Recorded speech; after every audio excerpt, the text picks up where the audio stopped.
नमस्कार, सुस्वागतम. नमस्कार विद्यार्थी बंधू भगिनींनो, मी प्राध्यापक सतीश शिर्के, महाराष्ट्र राज्य माध्यमिक व उच्च माध्यमिक शिक्षण मंडळ पुणे यांनी जून 2020 साली जो नवीन अभ्यासक्रम आणलेला आहे त्या अभ्यासक्रमांतर्गत इयत्ता 12वी भूगोल यामधील आज आपण तिसऱ्या प्रकरणाला सुरुवात करणार आहोत. मानवी वस्ती आणि भूमी उपयोजन यासाठी मी व्हिडिओ क्रमांक 8 आपल्या समोर सादर करत आहे. यामध्ये मानवी वस्ती आणि भूमी उपयोजन म्हणजे मानवानं ज्या वेगळ्या प्रकारच्या वस्ती केलेल्या आहेत त्या वस्तींची माहिती आपल्याला या ठिकाणी पाहायची. याशिवाय ती वस्ती का स्थापन झाली, त्याची कारणं काय आहेत, त्यांच्या वस्तींचा आकार तशा पद्धतीचा का आहे याही बाबी आपल्याला त्या ठिकाणी पाहायचे. आणि प्रकरणाचा दुसरा भाग आहे आणि भूमी उपयोजन, उपलब्ध जमिनीचा कशा पद्धतीने उपयोग करून घेतलेला आहे ते आपल्याला त्या ठिकाणी पाहायचे. तर प्रकरणाच्या प्रारंभीच तुम्हाला या ठिकाणी एक छान रंगीत छायाचित्र त्या ठिकाणी दिलेलं आहे आणि त्या छायाचित्रामध्ये असं म्हटलेलं आहे की आकृती क्रमांक 3.1 म्हणजे आकृतीचा क्रमांक आहे तो, मधील चित्राचं निरीक्षण करा व खालील प्रश्नांची उत्तरे द्या. आता या चित्राचं चांगल्या पद्धतीने निरीक्षण करायचंय. रंगीत चित्र आहे, तुम्हाला दिसतंय की त्याच्यामध्ये अ, ब, क, ड, ई अशा पद्धतीचे पॉइंट त्या ठिकाणी दिलेत. वस्तीचे पॉइंट आहेत, अर्थात ते वस्ती निर्माण होऊ शकते की काय या बाबतीत प्रश्न त्या ठिकाणी विचारलेले आहेत. परंतु या चित्रातील प्राकृतिक रचना जर तुम्ही पाहिली तर पांढरा रंग दिलाय, म्हणजे काही बोर्डाचा पुस्तक तयार करताना रंग संपलेला नव्हता. पांढरा का दिलेला आहे तर त्या ठिकाणी बर्फाच्छादित भाग आहे असं आपल्याला त्या ठिकाणी दिसतंय. त्यानंतर उंच पर्वतीय क्षेत्र दिसतंय. याशिवाय काही भागामध्ये तुम्हाला घनदाट जंगल आपल्याला आढळून येतंय. त्यानंतर एक नदी वाहत येत आहे, त्या नदीचं पात्र नंतर त्या ठिकाणी रुंद झालेलं आहे आणि त्याच्या काठालगत काही भाग आहे, पुन्हा दूर पर्वत त्या ठिकाणी दिसत आहे. तर हा फोटोग्राफ जो आहे हा फोटोग्राफ प्रामुख्यानं ज्याला आपण सॅटेलाइट इमेज म्हणतो, हवाई छायाचित्र हे या ठिकाणी दिलेले. तर हे तुम्ही निरीक्षण केल्यानंतर आता या खालील प्रश्नांची उत्तर आपल्याला त्या ठिकाणी द्यायची. पहिला प्रश्न दिलेला आहे अ, ब, क, ड, ई पैकी कोठे मानवी वस्ती निर्माण होऊ शकेल. आता कोठे निर्माण होऊ शकेल तर क या ठिकाणी मानवी वस्ती निर्माण होईल. का निर्माण होईल त्या ठिकाणी तर त्या ठिकाणी डोंगर पायथ्याची जागा आहे आणि सपाट जमीन आहे, वस्तीला योग्य आहे, म्हणून मानवी वस्ती त्या ठिकाणी निर्माण होऊ शकेल. ड हे ठिकाण जे आहे हे तुम्हाला उजव्या बाजूला त्या ठिकाणी दिसते, त्रिभुज प्रदेश त्या ठिकाणी आहे, म्हणजे सुपीक मृदा असणार, किनारी मैदान त्या ठिकाणी आहे आणि जगातील बहुतांशी मानवी वस्त्या प्राचीन काळातल्या जर पाहिल्या तर ह्या नद्यांच्या त्रिभुज प्रदेशामध्ये, नद्यांच्या किनारी भागामध्ये, मैदानी प्रदेशामध्ये निर्माण झालेले आपल्याला सांगता येतील. म्हणून ड हे सुद्धा मानवी वस्तीसाठी अनुकूल आहे किंवा त्या ठिकाणी निर्माण होऊ शकेल हे आपल्याला या ठिकाणी सांगता येईल. प्रश्न क्रमांक दुसरा दिलेला आहे वरीलपैकी कोणत्या ठिकाणी वस्त्यांची निर्मिती होणार नाही आणि का, म्हणजे वरच्या प्रश्नांच्या विरुद्ध प्रश्न आहे. आता उर्वरित जे ठिकाण आहे तिथं वस्ती निर्माण होणार नाहीत. प्रथम पाहूया आपण कोणतं ठिकाण. अ का होणार नाही. अति उंच पर्वतीय क्षेत्रामध्ये त्या ठिकाणी आहे आणि मग पर्वतीय क्षेत्रामध्ये आपण जर पाहिलं जवळच बर्फाच्छादित भाग आहे, अति उंच ठिकाण आहे, बर्फाच्छादित असल्या कारणाने अति थंड हवामान आहे आणि हे हवामान मानवी दृष्टिकोनातून राहण्यास अयोग्य आहे, अनुकूल नाही, म्हणून त्या ठिकाणी मानवी वस्ती निर्माण होऊ शकणार नाही. त्यानंतर त्या लगत असणारं ब हे ठिकाण आहे, या ठिकाणी सुद्धा प्रतिकूल परिस्थिती आपल्याला आढळून येते. ब हे ठिकाण जर पाहिलं तर पर्वताच्या तीव्र उतारावरती आहे, तीव्र उतारावरती अनेक अडचणी त्या ठिकाणी असतात, शेतीयोग्य जमीन नसते, ओबडधोबड भूरचना त्या ठिकाणी असते आणि त्यामुळं त्याशिवाय जवळपास घनदाट जंगलाचाही भाग आपल्याला दिसतोय, त्यामुळं त्याही भागामध्ये मानवी वस्ती निर्माण होऊ शकणार नाही. त्यानंतर ई हे ठिकाण तुम्हाला दर्शवलेलं आहे की त्या ठिकाणी पूरतट किंवा घनदाट जंगलाचा प्रदेश आपल्याला दिसून येतो आणि म्हणून हाही भाग मानवी वस्तीसाठी फारसा सुरक्षित मानता येणार नाही, म्हणून याही भागामध्ये मानवी वस्ती होऊ शकणार नाही. प्रश्न क्रमांक 3 दिलेला आहे तुमच्यासाठी, वरील पैकी वस्ती निर्मितीकरिता कोणकोणते घटक कारणीभूत ठरू शकतात असे तुम्हास वाटते. आता या उत्तराच्या बाबतीमध्ये प्रत्येकाचा दृष्टिकोन हा पाहण्याचा भिन्न असेल, परंतु उत्तर जवळजवळ ही समान असणं आवश्यक आहे. तर वरील पैकी वस्ती निर्मितीकरिता प्राकृतिक घटक हा सर्वात प्रभावकारी त्या ठिकाणी ठरलेला आहे. मग प्राकृतिक घटकामध्ये भूरचना, उंच सखलपणा आपण पाहतो, तोही प्रभाव त्यानं केलेला आहे, कारणीभूत ठरलेला आहे. त्यानंतर वनक्षेत्र, वनांनी व्यापलेला भाग कुठे आहे, कशा पद्धतीचा आहे, तोही प्रभाव त्या ठिकाणी दिसतो. त्यानंतर नदी दिसते, किनारे दिसतात, त्रिभुज प्रदेश दिसतो आणि हे सर्व प्राकृतिक घटकांचे उपघटक वस्ती निर्मिती करता कारणीभूत ठरू शकतात, हे आपल्याला या ठिकाणी सांगता येऊ शकेल. प्रश्न क्रमांक 4 आहे, वस्ती निर्मितीवरती प्राकृतिक घटकांसोबतच आर्थिक घटक कारणीभूत ठरू शकत असतील का? तर होय हे त्याचं उत्तर आहे. अर्थात त्याचं विश्लेषण आपल्याला विचारलंय असं म्हणता येणार नाही, परंतु होय हे सांगता येईल, कारण लोकांच्या आर्थिक परिस्थितीचा प्रभाव हा प्राकृतिक घटकाबरोबर निश्चितपणे त्या ठिकाणी पडतो. त्यामुळे वस्तीमध्ये भिन्नता ही आपल्याला त्या ठिकाणी सांगता येईल, कारण सर्वसाधारणपणे एखाद्या व्यक्तीची आर्थिक स्थिती साधारण असेल तर घराची रचना त्याची साधारण त्या ठिकाणी असते, परंपरागत पद्धतीने तो घर त्या ठिकाणी बसतो. एखाद्या व्यक्तीची आर्थिक स्थिती भक्कम आहे, पैसा पाणी त्याच्याकडे भरपूर आहे आणि मग त्याच्या घरामध्ये आधुनिकता आपल्याला त्या ठिकाणी दिसून येते आणि म्हणून आर्थिक घटकामध्ये आपण निश्चितपणे प्रभाव पडतो. आदिवासी पाड्यामध्ये असेल, ग्रामीण भागामध्ये असेल, आर्थिक परिस्थिती फारशी नसलेल्या व्यक्तींची घरं ही नैसर्गिक साधन संपत्तीचा वापर करून त्या ठिकाणी बांधलेली असतात, तर आर्थिक स्थिती चांगलेली असणारी त्या ठिकाणी शहरी भागातील घरं आधुनिक बांधकाम साहित्याचा वापर करून त्या ठिकाणी केलेली आहेत आणि म्हणून प्राकृतिक बरोबर आर्थिक घटकांचा प्रभाव निश्चितपणे पडेल. प्रश्न क्रमांक 5 आहे, प्राकृतिक घटकांचा वस्तीतील आर्थिक क्रियावर परिणाम होऊ शकतो का? म्हणजे काय, प्राकृतिक घटक कसे आहेत याच्यावरती तिथले लोक आर्थिक क्रिया म्हणजे कामधंदा व्यवसाय करतात का? तर होय त्याचं उत्तर आपल्याला सांगता येईल, कारण कुठलाही प्रदेश असेल तर लोकांच्या आर्थिक परिस्थितीचा त्या ठिकाणी उपलब्ध साधन संपत्तीवरती व्यवसाय आर्थिक क्रिया निर्माण होत असतात आणि म्हणून ज्या ज्या भागामध्ये प्राकृतिक घटकांचा प्रभाव आहे तिथं साधन संपत्ती कशा पद्धतीने आहे त्याचा प्रभाव पडतो. उदाहरणार्थ एखाद्या भागामध्ये जर काय असेल की घनदाट जंगलचा भाग असेल तर मग जंगलावरती आधारित वनसंकलन केलं जाईल, प्राथमिक आर्थिक क्रिया त्या ठिकाणी आपल्याला आढळून येईल. एखाद्या भागामध्ये गवताळ प्रदेश आहे, चारा मोठ्या प्रमाणावरती उपलब्ध आहे, त्या ठिकाणी पशुपालनाचा व्यवसायाला प्रारंभ होईल, पशुपालन चांगल्या पद्धतीने त्या ठिकाणी केलं जाईल. एखाद्या भागातील प्राकृतिक रचना ही सपाट आहे, गाळाची मृदा आहे, सुपीक आहे, मैदानी प्रदेश आहे, शेतीला योग्य जमीन चांगल्या पद्धतीने असते, मग अशा भागामध्ये निश्चितपणे शेती व्यवसायाची भरभराट झालेली आपल्याला सांगता येईल. जगातील बहुतेक नद्यांच्या काठी त्रिभुज प्रदेशामध्ये शेती व्यवसाय हा चांगल्या पद्धतीने आपल्याला सांगता येईल. याशिवाय जर प्राथमिक आर्थिक क्रिया चांगल्या पद्धतीने चालल्या, जर कच्च्या मालाची उपलब्धता असेल तर तिथं द्वितीयक आर्थिक क्रिया सुद्धा चालू शकतात आणि मग आपोआप तृतीयक आणि चतुर्थिक आर्थिक क्रिया सुद्धा काही प्रमाणावरती त्या ठिकाणी विकसित होतात. त्यानंतर एखाद्या भागामध्ये जर खनिज संपदा उपलब्ध जर असेल तर अर्थात खाणकाम व्यवसाय येईल, त्यानंतर मग आपोआप दळणवळणाच्या सुविधा येतील आणि म्हणून प्राकृतिक घटकांच्या वस्तीतील आर्थिक क्रियांवरती परिणाम होऊ शकतो हे आपल्याला ठामपणे या ठिकाणी सांगता येईल. त्यानंतर प्रश्न क्रमांक 6 दिलेला आहे की एखाद्या क्षेत्रात वस्ती निर्मितीसाठी कारणीभूत असणाऱ्या घटकांची यादी तयार करा.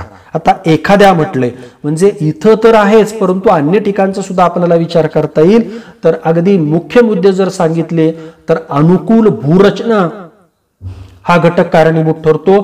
त्यानंतर हवामान, मग अति थंड हवामान असेल, अति उष्ण असेल, अति शीत असेल तर त्याचा परिणाम निश्चितपणे मानवी वस्तीवरती त्या ठिकाणी होताना आपल्याला आढळून येतो. त्यानंतर आर्थिक घटक आपण वर चर्चा केल्याप्रमाणे त्याचाही प्रभाव निश्चितपणे पडतो. सामाजिक राजकीय घटकांचा सुद्धा प्रभाव हा निश्चितपणे त्या ठिकाणी पडत असलेला आपल्याला सांगता येईल. तर अशा पद्धतीनं या 6 प्रश्नांची उत्तरं आपल्याला लक्षात घेता येतील, चांगल्या पद्धतीने त्या ठिकाणी पाहता येतील. आता दुसरा याचं भौगोलिक स्पष्टीकरण आपल्याला त्या ठिकाणी पाहिजे मानवी वस्तीचं. तर मानव हा तसा जर पाहिलं तर समाजशील प्राणी आहे. माणसाला समूहामध्ये काय होतं राहायला आवडतं. आपण पाहतो की समाज नसेल तर मनुष्य सैरभैर होतो. हे क्वारंटाईन किंवा घरामध्ये बसा म्हटल्यावर माणसं बसत नाही, कारण त्याला समाजामध्ये माणसामध्ये जायला आवडतं, परंतु आपण ते बंधन पाळलं पाहिजे. आणि म्हणून मनुष्य काय करतो, एकांतवास त्याला त्या ठिकाणी नकोच असतो. तो समूहाने राहतो आणि त्याच्यातूनच काय होतं, एक सामाजिक बांधिलकीतून सामाजिक गरजा निर्माण त्या ठिकाणी होतात. आणि मग सामाजिक गरजेतून काय होतं, अनेक लोक एखाद्या ठिकाणी एकत्रित येऊन विशिष्ट पद्धतीनं घरे बांधतात. अशा घरांच्या मांडणीला वस्ती असं आपण त्या ठिकाणी म्हणतो. आणि म्हणून वस्ती निर्माण होत असताना सामाजिक गरज, सामाजिक बांधिलकी, एकत्रपणाची भावना ही निश्चितपणे त्या ठिकाणी महत्वाची असते. आता मानवी अधिवास, मानवाचं जे मुख्य स्थान आहे ते वस्तीच्या स्वरूपामध्ये दिसतं. आणि तेथे समूह जीवन मनुष्य हा जगतो आणि वेगवेगळ्या प्रकारच्या आर्थिक क्रिया करून आपला उदरनिर्वाह सुद्धा काय करतो त्या ठिकाणी पूर्ण करत असलेला आपल्याला सांगता येईल. आता मानवी वस्तीच्या स्थानावरती परिणाम करणारे घटक हा मुद्दा आपल्याला त्या ठिकाणी पाहायचा आहे. मानवी वस्तीच्या स्थानावरती अनेक घटक परिणाम करतात. वरील आकृतीची चर्चा करत असताना या उदाहरणांचा आपल्याला सहज आपण चर्चा केलेली आहे. तर सर्वात महत्वाचा घटक परिणाम करतो तो म्हणजे प्राकृतिक. प्राकृतिक मध्ये उंच सखलपणा असेल, समुद्र सपाटीपासूनची उंची असेल. तुम्ही जर पाहिलं तर नेहमी गावामध्ये जागेचे भाव कुठं चांगले असतात, जास्त असतात, तर ते भाव प्रामुख्याने सपाट भागामध्ये त्या ठिकाणी जास्त असतात. या उलट डोंगर भागामध्ये मात्र जागेचे भाव कमी असतात. कारण माणसाला जर घर बांधायचं म्हटलं तर तो काय करतो, सपाट भागामध्ये घराची निवड करतो. तो काही डोंगर भागामध्ये घराची निवड करत नाही बांधण्यासाठी. म्हणून मानवी वस्तीवरती त्याचाही परिणाम त्या ठिकाणी होतो. त्यानंतर त्या ठिकाणची मृदा कशा पद्धतीचा आहे, त्या ठिकाणचं हवामान कशा पद्धतीचं आहे. हवामान जर कोरडं असेल तर पाणी हा घटक त्या ठिकाणी महत्वाचा असतो. आणि म्हणून अशा वेळेस मनुष्य काय करतो, ज्या ठिकाणी पाण्याची उपलब्धता असेल म्हणजे जलस्रोत असेल अशा जवळ त्या ठिकाणी घरे बांधतो. आपण पाहतो की काही लोक भटकं जीवन जगतात, काही दिवस या गावाला राहतात, पुन्हा त्या गावाला राहतात. हे लोक सुद्धा काय करतात, आपल्याला काही काळ एखाद्या भागामध्ये जर राहायचं असेल तर तिथं पाणी आपल्याला सहज उपलब्ध होईल का हे पाहतात आणि तिथं हंगामी वस्ती करतात. मग एखाद्या व्यक्तीला जर कायमस्वरूपी स्थायी स्वरूपी जर घर बांधायचं असेल तर तो निश्चितपणे हवामानाचा, पाण्याचा विचार त्या ठिकाणी करतो. जलप्रणाली असेल, भूजल पातळीची त्या ठिकाणी भाग असेल, या प्राकृतिक घटकांचा प्रभाव हा मानवी वस्तीवरती निश्चितपणे त्या ठिकाणी पडतो. त्यानंतर सांस्कृतिक घटक सुद्धा कधी कधी काय होतात, मानवी वस्तीच्या स्थानावरती परिणाम करतात. आर्थिक घटकांची आपण चर्चा केलेली आहे, त्याचाही प्रभाव निश्चितपणे पडतो. राजकीय घटक सुद्धा मानवी वस्तीवरती परिणाम करणारे आपल्याला सांगता येतील. एवढंच नाही तर कधी कधी सामाजिक घटक सुद्धा प्रभावकारी ठरतात. कारण सामाजिक घटक वस्ती विखंडित करण्यास कारणीभूत ठरतात. सामाजिक घटक म्हणजे एखाद्या वस्तीचे 2 भाग केले जातात.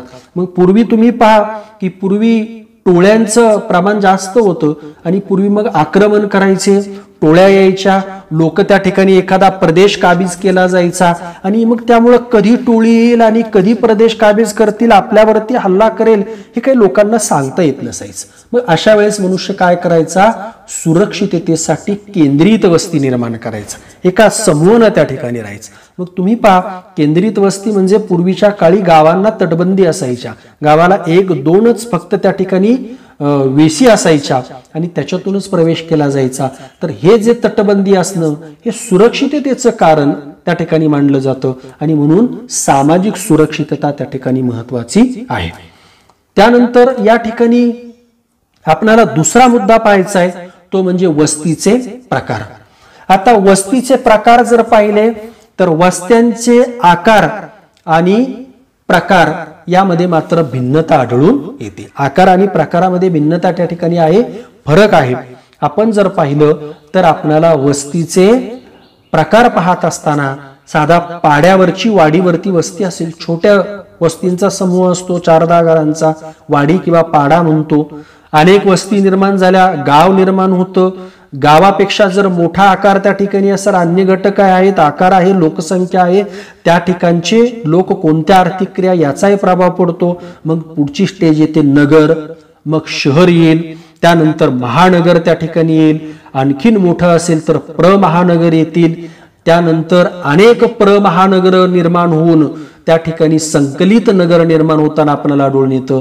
तुम्ही मुंबई कुठं सुरुवात होते, नवी मुंबई कुठं संपते, ठाणे केव्हा लागतं हे आपल्याला लक्षात येत नाही. इथं अनेक महानगरपालिका आहेत, मुंबई आहे, नवी मुंबई आहे, ठाणे आहे, त्याच्यात काही उपनगरांच्या स्वतंत्र महानगरपालिका आहेत.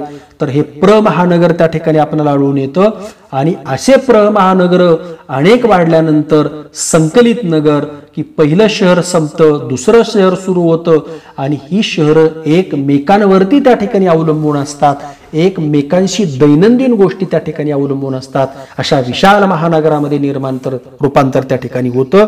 तुम्ही मुंबईला मनुष्य, आपण एखाद्या गावकऱ्याला विचारलं कुठं राहतो, तो म्हणतो मुंबईला राहतो. अर्थात तो कुठंतरी ठाण्याला राहत असतो, कुठेतरी डहाणूरला राहत असतो, परंतु तो सांगताना काय करतो, मुंबईला राहतो असं सांगता येईल. कारण तो राहत असला जरी ठाण्याला तरी दररोज तो मुंबईमध्ये कामाला त्या ठिकाणी जातो. तर ही वस्तींची आकार प्रकारामध्ये भिन्नता आपल्याला आढळून येते. त्यानंतर आकारानुसार वस्त्यांची त्या ठिकाणी आर्थिक वैशिष्ट्ये ही भिन्न असतात, आर्थिक वैशिष्ट्ये भिन्न असतात, त्यांची संरचनेमध्ये बदल असतो. एवढंच नाही तर पर्यावरण आणि तंत्रज्ञान सुद्धा काय होतं त्या ठिकाणी बदलतं, हे आपण निश्चितपणे विचारात घेतलं पाहिजे. आता वस्तींचे प्रकार पाहत असताना अनेक कारणांनी प्रकार पडतात, परंतु आपल्याला पुस्तकामध्ये जो प्रकार दिलाय की घराघरामधील अंतराच्या आधारावर वस्त्यांचे प्रकार, 2 घरामध्ये किती अंतर आहे त्यावरून प्रकार त्या ठिकाणी पाडले जातात. आता पहिलं छायाचित्र दाखवलंय तुम्हाला, अगदी सुरुवातीला घनदाट झोपडपट्ट्या दिसतायत आणि बहुमजली इमारती दिसतायत, म्हणजे इथं दाट किंवा केंद्रित वस्ती असं म्हटलं जातं. घराघरामधील अंतर त्या ठिकाणी नसतंच, म्हणून त्याला दाट किंवा केंद्रित वस्ती असं म्हटलं जातं. दुसरं आहे अर्ध केंद्रित किंवा अपखंडित वस्ती. आता अर्ध केंद्रित म्हणजे घराघरामध्ये थोडं अंतर त्या ठिकाणी असतं आणि त्याला अर्ध केंद्रित असं म्हटलं जातं. किंवा एखाद्या भौगोलिक कारणामुळं, सामाजिक कारणामुळं वस्तीचं विभाजन झालेलं असतं, त्याला आपण अर्ध केंद्रित किंवा अपखंडित वस्ती असं त्या ठिकाणी आपण म्हणतो. दुसऱ्या छायाचित्रामध्ये मी तुम्हाला ते दाखवण्याचा प्रयत्न केलेला आहे. तिसरं छायाचित्र आहे विखुरलेली वस्ती. आता विखुरलेली वस्ती त्या छायाचित्रामध्ये जर पाहिलं तर निसर्गरम्य ठिकाण दिसतंय, पर्वतीय भाग दिसतोय आणि मग पर्वतीय भागामध्ये ओबडधोबड जमीन असते, तीव्र चढ उतार असतो. अशा भागामध्ये मनुष्य काय करतो, अगदी जिथं जागा मिळेल तिथं घर बांधतो, त्याच्यातून विखुरलेली वस्ती निर्माण होते आणि म्हणून तिसऱ्या छायाचित्रामध्ये आपल्याला त्या ठिकाणी सांगता येईल. आणि चौथ्या छायाचित्रामध्ये एकच घर दाखवलेले, एकाकी वस्ती. अलीकडच्या काळामध्ये मनुष्य पाहतो की गाव सोडून काय करतो, शेतीच्या दृष्टिकोनातून आपल्या शेतावरती राहतो आणि मग त्याला अतिशय एकाकी वस्तीचं स्वरूप येतं, विखुरलेल्या वस्तीचं स्वरूप येतं. तर अशा पद्धतीनं घराघरामधील अंतराच्या आधारावरती वस्त्यांचे प्रकार हे आपल्याला त्या ठिकाणी सांगता येतील.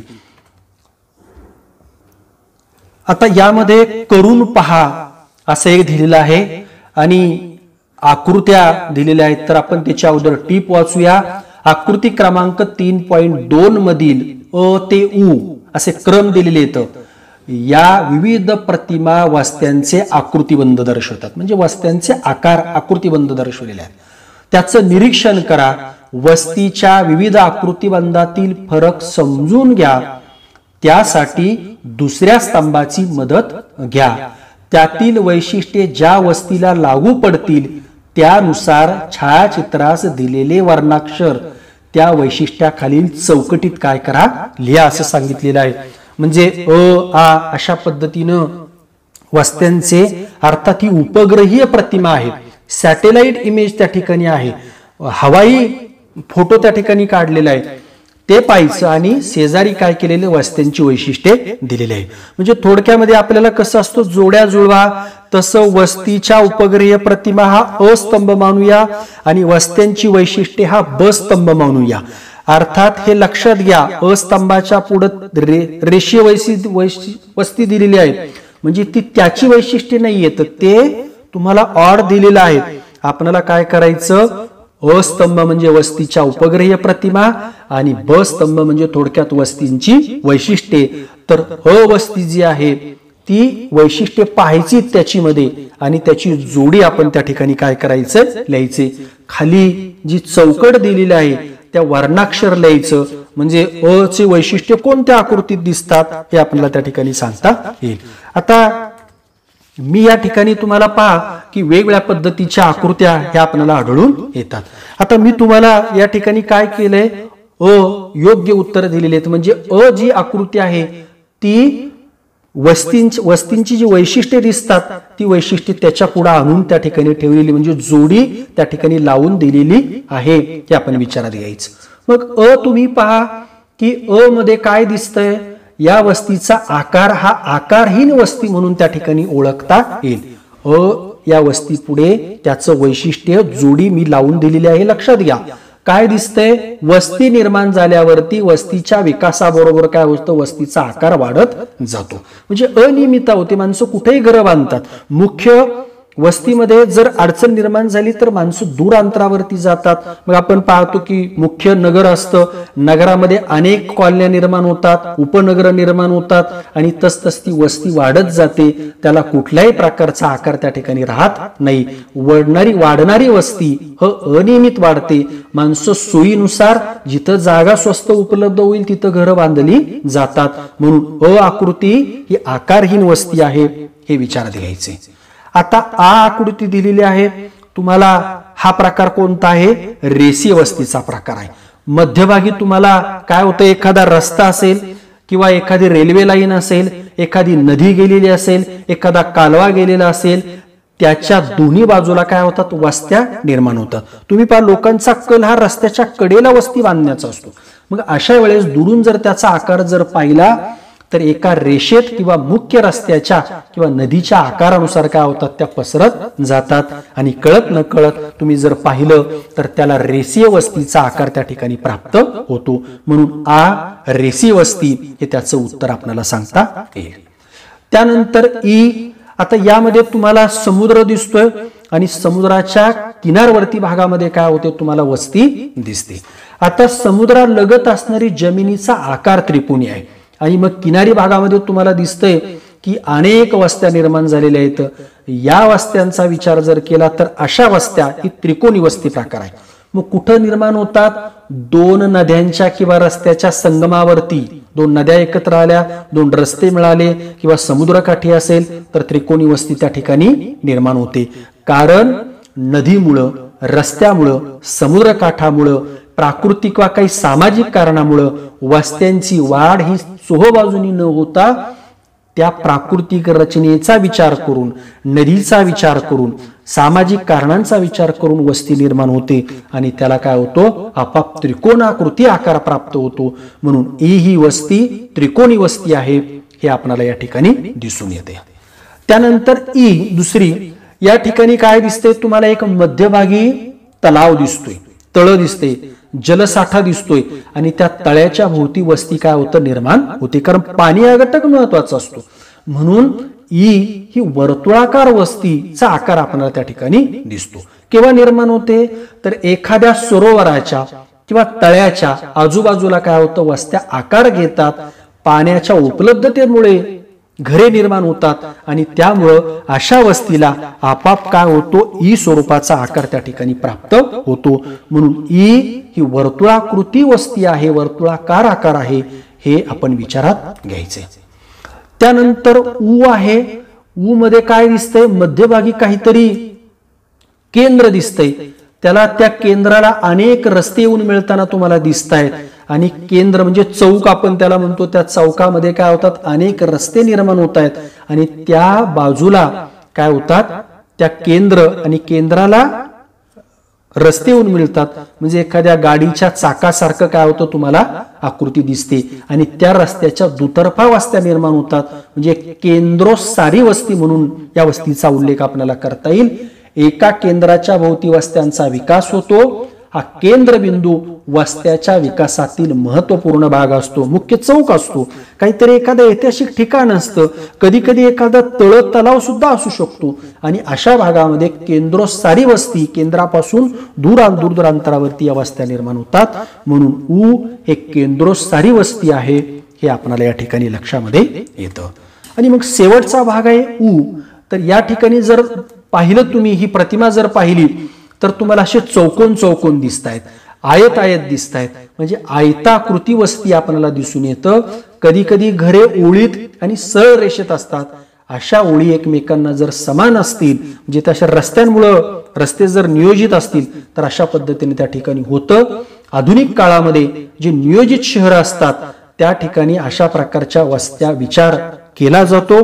तुम्ही पहा, एखादा जमिनीचा भाग असतो, तिथं नवीन बिल्डर येतो, तो अगोदरच काय करतो, रस्ते निर्माण करतो, लाईटचे खांब त्या ठिकाणी ज्याला आपण पायाभूत सुविधा म्हणतो त्या निर्माण करतो. मग ते रस्ते त्यानं जर आयताकृती निर्माण केलेले असतील तर आपोआप काय होतं, त्या रस्त्यांच्या दुतर्फा वस्त्या निर्माण होतात आणि याला प्लॅन सेटलमेंट आपण त्याला म्हणतो, नियोजित वस्ती असं आपण म्हणतो.